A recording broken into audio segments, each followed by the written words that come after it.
ധനുഷ്കോടിയിലേക്ക് ഒരു ബൈക്ക് യാത്ര നടത്തിയ മഞ്ജു വാര്യരെ പ്രശംസിക്കുന്നു എന്ന വ്യാജേന മാസമുറ കാരണം പല ബുദ്ധിമുട്ടുകളും അനുഭവിക്കുന്ന സ്ത്രീകളെ പരിഹസിച്ചുകൊണ്ട് കഴിഞ്ഞ ദിവസം മിമിക്രി താരം കൂട്ടിക്കൽ ജയേന്ദ്രൻ പങ്കുവച്ച കുറിപ്പ് വലിയ വിമർശനങ്ങളാണ് ഏറ്റുവാങ്ങുന്നത്. അതുമാത്രമല്ല, ഈ പോസ്റ്റിനെ വിമർശിച്ച് കമന്റുകൾ ഇട്ടതിനെ നടന്റെ ഭാര്യ ഇൻബോക്സിൽ അയച്ച വോയിസ് നോട്ട് പലരും പുറത്തുവിട്ടിട്ടുണ്ട്. സ്വന്തം വീട്ടിലെ കാര്യം നോക്കിയാൽ മതിയെന്നും വെറുതെ പ്രാക്ക് വാങ്ങി ക്യാൻസർ വന്ന് ചാകാൻ നിൽക്കേണ്ട എന്നുമാണ് കൂട്ടിക്കൽ ജയേന്ദ്രന്റെ ഭാര്യയായ ബസന്തി വോയിസ് നോട്ടിൽ പറയുന്നത്. ഞങ്ങളുടെ വീട്ടിലെ പ്രശ്നങ്ങൾ ഞങ്ങൾ തീർത്തോളാം. ഞാൻ കൂട്ടിക്കൽ ജയേന്ദ്രന്റെ വൈഫാണ്. നീ നിന്റെ വീട്ടിലെ കാര്യങ്ങൾ നോക്കൂ. ഒരാൾ ഒരു പോസ്റ്റ് ഇട്ടാൽ അതുമായി ബന്ധപ്പെട്ട കാര്യങ്ങൾ പറയുക. അത് മനസ്സിലായിട്ടില്ലെങ്കിൽ മിണ്ടാതിരിക്കുക. എന്തിനാണ് വെറുതെ ഓരോന്ന് പറഞ്ഞ് പ്രാക്ക് വാങ്ങി ക്യാൻസർ വന്ന് ചാകാൻ നിൽക്കുന്നത്? ഇങ്ങനെ പ്രാക്ക് കേട്ട നിരവധി സ്ത്രീകളുണ്ട്. അതായത് കൂട്ടിക്കൽ ജയേന്ദ്രൻ എന്നവനെ എന്ത് വൃത്തികേടും പബ്ലിക് പോസ്റ്റായി എഴുതിയിടാം. ആരും അതിനെ വിമർശിക്കാനോ കമന്റ് ഇടാനോ പാടില്ല. അങ്ങനെ കമന്റ് ഇടുന്നവരും കുടുംബവും ക്യാൻസർ വന്ന് ചാകുമെന്നാണ് ഇവർ പറയുന്നത്. ഈ മിമിക്രിക്കാരനായുള്ള പോസ്റ്റിൽ പറഞ്ഞത് മാസത്തിലെ 15 ദിവസം മാസമുറ ആകാത്തതിൻ്റെ കുറ്റവും ബാക്കി 15 ദിവസം അത് കഴിഞ്ഞതിൻ്റെ കുറ്റവും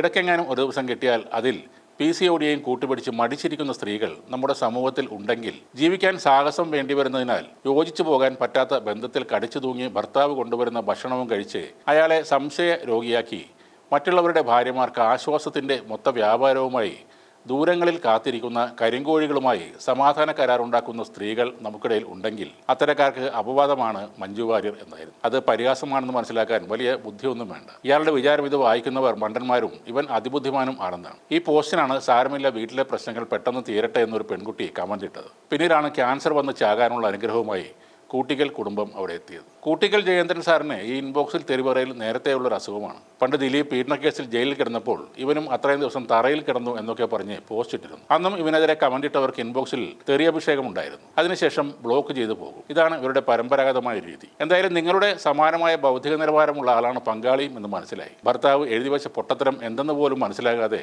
ക്യാൻസർ രോഗം വിതരണം ചെയ്യാനാണ് ഭാര്യ എത്തിയത്. ഒരു സമൂഹത്തിലെ സ്ത്രീകളെയോ അല്ലെങ്കിൽ പുരുഷന്മാരെയോ കുറിച്ചോ പൊതുവായി ഒരു കാര്യം പറയുമ്പോൾ ചില മിനിമം മര്യാദകൾ പാലിക്കേണ്ടതുണ്ട്. അതാണ് കുറച്ച് പെൺകുട്ടികൾ ഇയാൾക്ക് ഉപദേശിച്ചു കൊടുത്തത്. ഇനിയെങ്കിലും മഹാനായ കൂജ മനസ്സിലാക്കുക, ആരുടെയെങ്കിലും പ്രാക്കുകൊണ്ട് വരുന്ന ഒരു അസുഖമല്ല ക്യാൻസർ എന്നത്. കുറെ നാൾ ഇയാളുടെ ശല്യം ഉണ്ടായിരുന്നില്ല. ഒരു പോക്സോ കേസിൽ പെട്ടതോടെ അടങ്ങിയിരിക്കുകയായിരുന്നു. എന്നാൽ ഇയാൾക്ക് സുപ്രീം കോടതി മുൻകൂർ ജാമ്യം അനുവദിച്ചിരുന്നു. കോഴിക്കോട് കസബ പോലീസ് രജിസ്റ്റർ ചെയ്ത കേസിലാണ് ജാമ്യം അനുവദിച്ചിരിക്കുന്നത്. അന്വേഷണം നടക്കുന്ന സാഹചര്യത്തിലായതിനാൽ മറ്റ് നിരീക്ഷണങ്ങൾ നടത്തുന്നില്ലെന്ന് കോടതി പറഞ്ഞിരുന്നു. അറസ്റ്റ് ചെയ്താൽ 25,000 രൂപയുടെ ആൾജാമ്യത്തിൽ വിടണമെന്നാണ് ജാമ്യ വ്യവസ്ഥ. 4 വയസ്സുള്ള ഒരു കുട്ടിയെ പീഡിപ്പിച്ചു എന്ന് കാണിച്ച് കുട്ടിയുടെ അമ്മ നൽകിയ പരാതിയിലാണ് കേസെടുത്തത്. ആ സംഭവത്തിന് എന്തായാലും കൂട്ടിക്കൽ സാറിനെ കുറ്റപ്പെടുത്തുന്നില്ല. അത് കോടതിയിൽ തെളിയിക്കേണ്ട കാര്യമാണ്. എന്നാൽ ഇപ്പോൾ താങ്കളിട്ട പോസ്റ്റ് സ്ത്രീകളിലെ ആർത്തവത്തെയും ആർത്തവ സംബന്ധമായ ശാരീരിക മാനസിക ബുദ്ധിമുട്ടുകളെയും നിസ്സാരവൽക്കരിക്കുന്ന ഒന്നാണ്. മൊത്തം കുറ്റപ്പെടുത്തി കഴിഞ്ഞിട്ട് എല്ലാവരെയുമല്ല ഈ പറഞ്ഞതെന്ന മട്ടിൽ മുൻകൂർ ജാമ്യം എടുക്കുകയാണ് കൂട്ടിക്കൽ ജയേന്ദ്രൻ ചെയ്തിരിക്കുന്നത്. ഈ പോസ്റ്റ് വായിച്ച് അതിൽ താങ്കൾ ഉദ്ദേശിച്ച പരിഹാസം മനസ്സിലാക്കാതെ ഇരിക്കാൻ ഇവിടെയുള്ള എല്ലാവരും